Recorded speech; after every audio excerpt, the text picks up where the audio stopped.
الله والصلاة والسلام على رسول الله وعلى آله وصحبه أجمعين ثم أما بعد فأعوذ بالله من الشيطان الرجيم ما جعل الله لرجل من قلبين في جوفه رب اشرح لي صدري ويسر لي أمري واحلل عقدة من لساني يفقهوا قولي آمين يا رب العالمين.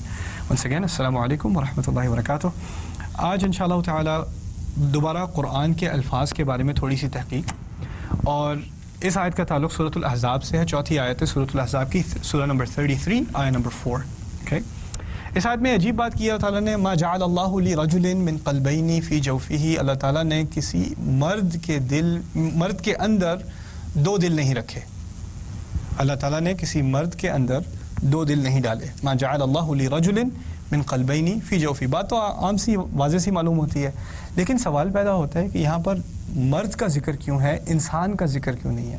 انسان کہا ہوتا تو مرد بھی ہوتا اور عورت بھی ہوتی، لیکن رجل کہا تو صرف مرد کا ذکر ہے. دوسری بات کہ جب اللہ تعالیٰ دل کا ذکر کرتے ہیں عام طور پہ تو دل کو چھاتی میں یا صدر میں اس کا ذکر ہوتا ہے. القلوب التی فی الصدور قرآن میں ہے، جو دل چھاتیوں کے اندر ہیں، they're in the chest، صدر کے اندر ہیں.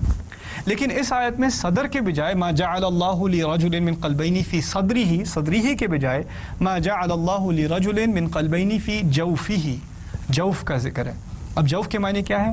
جوف یہاں سے شروع ہوتا ہے، یعنی آپ کی گردن سے شروع ہو کے پیٹ تک، اسے جوف کہتے ہیں. صدر صرف چھاتی کو کہتے ہیں. تو یہاں جوف کا ذکر کیوں ہے؟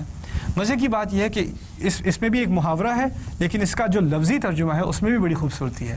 اصل میں عورت یہ ممکن ہے کہ اس کے جوف کے اندر دو دل ہوں.